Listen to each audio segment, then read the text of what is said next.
নারায়ণগঞ্জের সিদ্ধিরগঞ্জে একটি 6 তলা ভবন হেলে পড়ায় ঝুঁকিতে রয়েছে বাসিন্দারা। কিছু ভাড়াটিয়াকে সরানো হলেও দুর্ঘটনার আশঙ্কা নিয়ে অনেকেই সেখানে থাকছেন। তারাও শিগগিরই ভবন ছেড়ে দেবেন বলে জানিয়েছেন ভবনটির দায়িত্বপ্রাপ্ত কেয়ারটেকার। আতঙ্কে আছেন প্রতিবেশীরাও। মোহাম্মদ কামাল হোসেনের প্রতিবেদন থেকে ডেস্ক রিপোর্ট।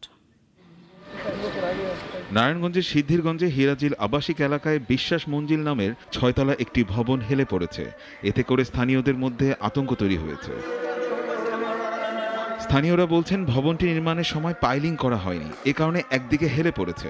একই ভবনের মালিক পাশাপাশি আরেকটি ভবন নির্মাণ করেছেন। অনেকদিন ধরে এখানে থাকি, তো লাস্ট 2-3 দিন যাবত হঠাৎ দেখা যাচ্ছে বিল্ডিংটা হালকা একটু চাইপে গেছে। মাল সামান নিয়ে কালকে বৃষ্টি দিই, আমরা মাল সামান নিয়ে বাড়ি থেকে চলে এসেছি নিরাপত্তার জন্য। এর জন্য আমরা অনেক আতঙ্কে আছি, এটা যে কোনো সময় এটা দুর্ঘটনা ঘটতে পারে। অবসরপ্রাপ্ত সাবেক সরকারি কর্মকর্তা মোহাম্মদ মহিউদ্দিন বিশ্বাসের ভবন এটি। তিনি বর্তমানে পরিবারসহ যুক্তরাষ্ট্রে বসবাস করছেন। তার অবর্তমানে ভবনটির দেখাশোনা করেন লিটন মিয়া নামের এক ব্যক্তি।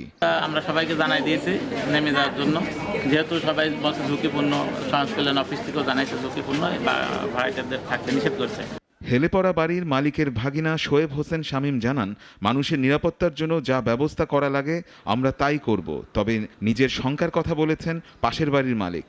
সঠিক তদন্ত করে আমাদেরকে যে ধরনের পরামর্শ দিবে আমরা বিল্ডিংয়ের জন্য সেই ধরনের পরামর্শটাই নিব। প্রশাসন যেভাবে সুষ্ঠুভাবে সমাধান করে দিতে পারেন, যেমন আমরা সবাই আল্লাহর মতে বেঁচে যাই।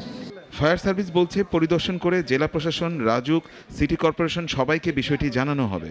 4 তলা এবং 5 তলা দেখলাম কিছু অংশে ফাটল দেখা দিয়েছে। আমরা ভবনে যারা বসবাস করে তাদেরকে সতর্ক করেছি এবং বিষয়টি নিয়ে আমরা স্থানীয় প্রশাসনিক যারা ঊর্ধ্বতন কর্তৃপক্ষ তাদেরকে অবগত করব। প্রশাসনের একাধিক সংস্থা ইতোমধ্যে ভবনটি পরিদর্শন করেছেন। নিউজ ডেস্ক, নাগরিক। একমাত্র ওয়ালটন এসি দিচ্ছে 1 বছরের রিপ্লেসমেন্ট গ্যারান্টি এবং কম্প্রেসারের 10 বছরের গ্যারান্টি।